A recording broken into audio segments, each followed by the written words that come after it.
Thank you for clicking on Nerds in the Hood's YouTube channel, and I really hope you enjoy the video. This is your homie here, the creature known as Rex the T-Rex. On today's video, I will be reviewing the 1986 film Dead End Drive-In. The plot for the film is set in a near future where the economy has crumbled and violent gangs play havoc on the streets. The powers that be have decided to lure the delinquent youth into drive-in cinemas and keep them there. No longer just a place to watch trashy movies and make out. These outdoor picture shows have become concentration camps for the unruly and unwanted. For the cast of the movie, we got Ned Manning as Jimmy Krabs Rosini, Natalie McCurry as Carmen, Peter Whitford as Thompson, and Jeremy Shadlow as Jeff. If I mispronounced any of the names, my bad. This movie was directed by Brian Trenchard Smith. This movie was written by Peter Smalley and Peter Carey. This movie was filmed in Australia. For this film, we get some text on the screen that basically explains what you need to know for where the world is for the story, followed by an opening scene that does good at setting up the story for the movie.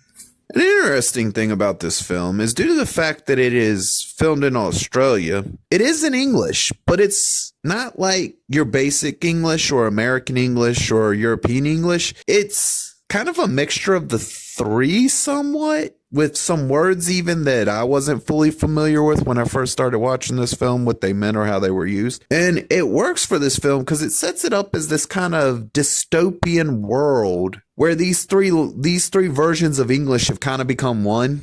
You know what I'm saying? This movie does good at setting up its different characters in somewhat entertaining ways. With this being one of those movies that came out in the 80s, I'm gonna let you know now, this movie is 100% 80s. Like, everything about it is 80s. The way it looks, the way it was made, the way the film plays out, it's all 80s. The way the characters are dressed, it's 110% 80s from beginning to end.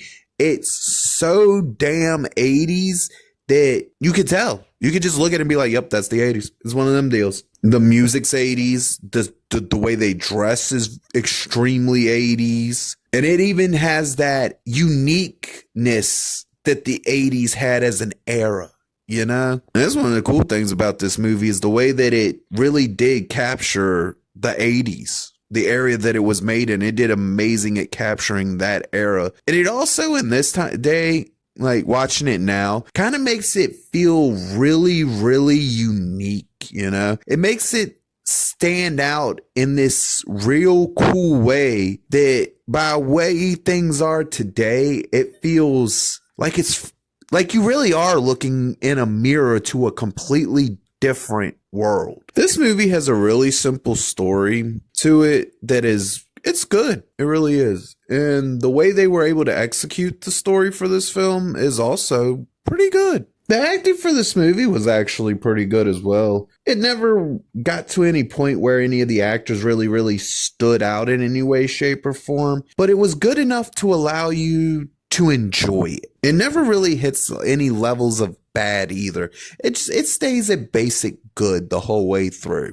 This movie does have a couple action scenes in it. It's not a whole lot. And where the action is used, it's good and it's entertaining. None of them really do anything to stand out, though. This is one of them films that's from a different era, and with it being in a different era, I have to say that if you're the type of person that gets easily offended, I don't recommend that you watch this film, because I can tell you watching this movie that there are some things that people will take offense with in this movie. Is it deliberately offensive? Nah. So for everybody else who, you know, that we watch movie, we're entertained, and we don't get offended every 5 seconds. You got a basic good film here that's definitely from its era.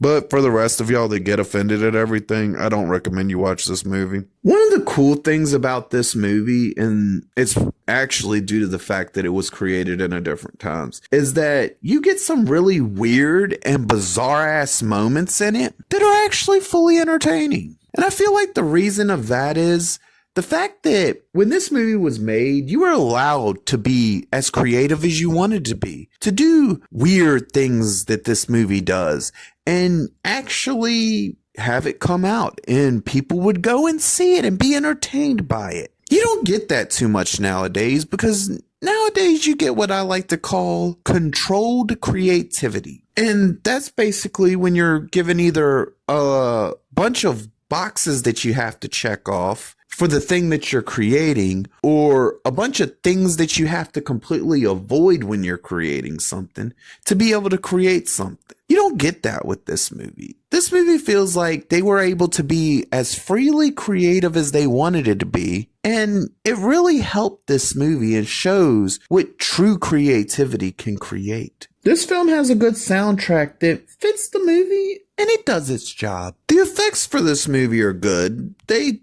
do the job that they're meant to do. They work where they're supposed to work, but they don't do anything that ever really stands out as original, different, or unique even. We get a good third act for this movie that wraps up its story in an entertaining way. This movie is pure entertainment from beginning to end. It'll allow you to escape reality for a little bit and be entertained. And you don't have to worry about any form of messaging being in the movie at all. This is one of those movies that it's not anything special. It doesn't do anything to really stand out in the sea of all the movies that you could possibly pick to watch. But it does do one thing. It entertains you from beginning to end, all the way through the whole time. This is one of them movies that you can throw on and you can watch and just kill a little bit of time with something that's actually entertaining. This is one of them movies that, yeah, it might have something you might not like about it. It might have a few flaws to it. It might not ever do anything to be different or stand out in any special way, but you'll enjoy it every time you watch it. You'll get good, solid entertainment out of this film. This is one of those movies that it's not gonna be one of those films you're gonna be hyper impressed by, but you won't be disappointed by it either. This is one of them films that you sit down for the story, you get your story, and you move on with your day. It's not trying to do anything unique or special, which it is a unique film in a way, but it doesn't try to be unique. It tries to tell its story, and it understands that it doesn't have to become overcomplicated. It just needs to tell the story that it needs to tell. And at the end of the day, sometimes that's all you really need out of a movie, is just for it to entertain you just enough to allow you to pass some time or escape reality just for a smidge. And realistically, at the end of the day, that's what this movie does, and that's why it receives the rating that it gets. This movie gets the rating of, at least I won't bored during it. Do the homie a favor. If you like the video, hit that like button. If there's something you would like to specifically see me review, whether it be a book, a movie, or a video game, drop that in the comments section down below.